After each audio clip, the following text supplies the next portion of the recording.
Audio Fanfiction Productions presents an audio preview for Newspaper Wars.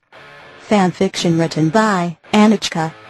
Fanfiction inspired by the Twilight Saga written by Stephanie Meyer. Prologue. "He will see you now, Miss One," Tanya said, as she walked out of his office, and into the massive yet sparsely furnished lobby. "Mr. Cullen will answer no questions about his personal life, his father or his father's newspaper. Oh, and let me save you the trouble," she added, looking me up and down.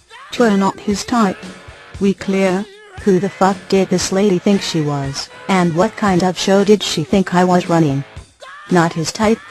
I need this story, and I sure as hell have no intention of allowing the likes of a public relations bitch like Tanya tell me how to do my job. Crystal. "Great. You have 45 minutes until his next appointment. Make it count."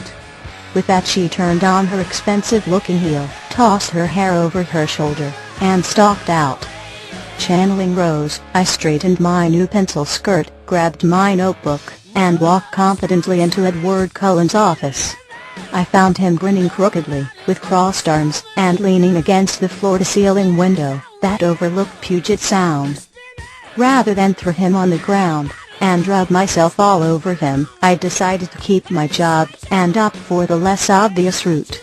I steeled myself for my line of questioning and put on my tough-as-nails facade. "Nice to see you again, Edward. The readers of the King County Reporter can't seem to get enough of you, and so I am back against my better judgment to find out a little more about what makes you tick." With one raised eyebrow, he pushed off the window and leaned over his desk, and a bit too closely into my personal space, and said, "Oh, Miss Swan, it's going to take a lot more than 45 minutes, and a tape recorder, to find out what makes me tick." His piercing green eyes were making me dizzy, and I had to glance away to regain composure. Biting my bottom lip, I swallowed thickly. "Well, Edward, I can't go back to my editor without getting this story, so pray tell, what exactly do you have in mind?" 30 minutes later I slammed my car door shut, and leaned over the steering wheel of my beater truck trying to figure out where the hell I went wrong. Replaying the conversation in my head, I groaned out loud. "Well, you walked through the door, dumb shit," I told myself. Resigned to my fate, I picked up my BlackBerry, and found Emmett's phone number. "Hello.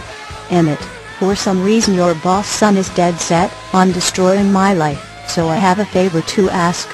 I have 2.5 weeks to get into my ass in shape enough to go backpacking with Edward fucking Cullen, because apparently he thinks he is Crocodile Dundee, or something.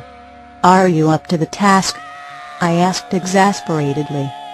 "Because I don't think I've walked more than 2 miles at a time since Whoa, hold up.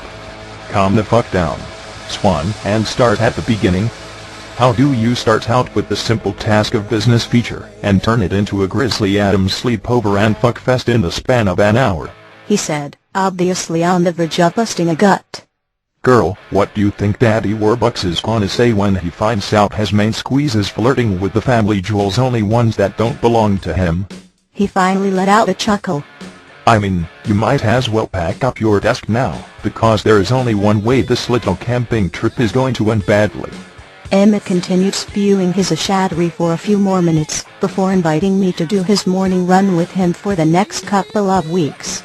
He also said he could fit in some additional strength training at the gym.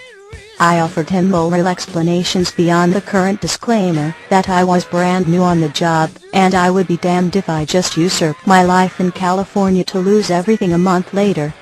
If I were being really honest though, I would admit to myself that Edward was the most exciting man I had ever been exposed to in my life.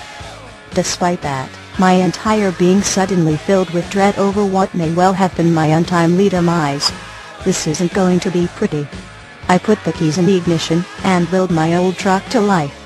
I still had to break it to my editor that I had no story for tomorrow, and he was going to have to pay me extra for the physical exertion and extended hours of my upcoming weekend getaway. Flipping through the radio stations, I happened across AC/DC's familiar lyric, "I'm on the highway to hell." While not normally a classic metal fan, I just turned it up. I mean, let's face it, the song fit the bill, and I have a tendency to wallowing my misery. Chapter 1, Coming Full Circle, Bella's Point of View. They say that you can never go home again.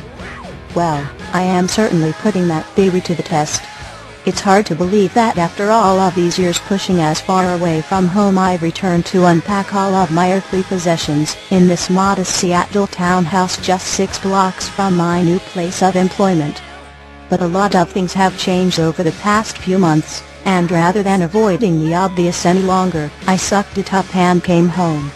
It was one of those rare sunny spring days in Seattle, and I was just grateful that my dad was able to move the rest of the furniture I bought from the second-hand store in Forks, without it getting drenched in the back of his truck.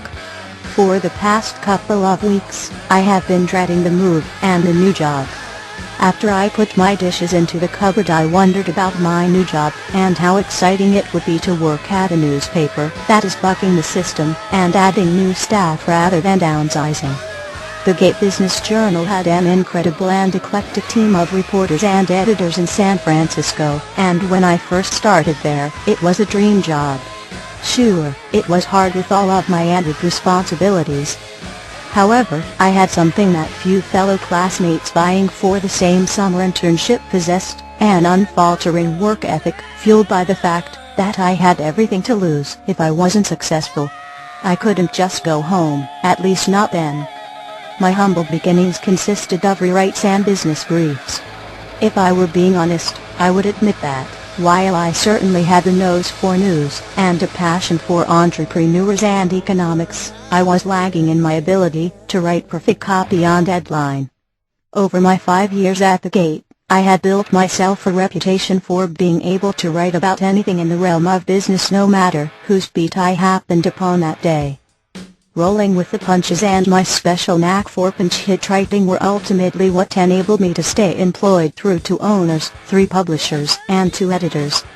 Before Renee passed away 2 months ago though, I was already questioning how much longer the San Francisco Bay Area could sustain the thousands of trained journalists within a 100-mile radius. The housing crisis that kicked off our lovely little economic downturn has wreaked havoc on newspapers across the country. Real estate advertising has been one of the saving graces for newspapers, despite decades of declining readership.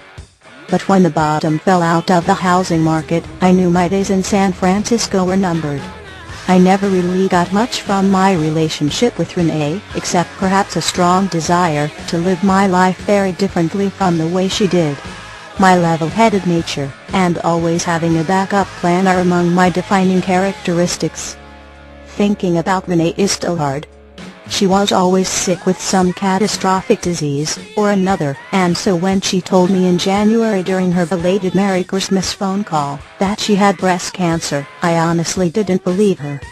Her hypochondriac tendencies stretched back as early as I could remember. Over the years, Renee had been ravaged by the likes of lupus, gout, colon cancer, chest pains, a couple of many strokes, chronic fatigue syndrome, diabetes, ulcers, a herniated disc in her spine, and asthma. She seemed to be allergic to everything on the planet. The only thing she really had was hay fever, occasional bouts of asthma, and an extreme desire for morbid attention. She left Charlie and me and hightailed it to Arizona when I was 6 years old. Pretty much the only time I heard from her was when she had some new medical melodrama to report on. I never for a moment considered that she could be really sick. The hospital said that for all of Renee's extensive medical files at Phoenix Mercy Medical Center, Renee had never opted for a mammogram. At her funeral, when her husband and his brothers carried her casket out of the mortuary after the funeral services, all I felt was a blank numbness. Looking back, I think my mother died that rainy fall day she drove away from Forks in her dirty Chevy Impala. I remember being physically ill for 2 weeks afterward. Charlie could barely get me to eat or get out of bed at the time. From that day forward she became known to me as Renee, because Mom just didn't seem to fit anymore. Rather than head back to San Francisco after the funeral, I extended my leave with some vacation time and spent a few weeks with Charlie to regroup. I had a lot to think about and too many responsibilities not to look at this as an opportunity to improve my life.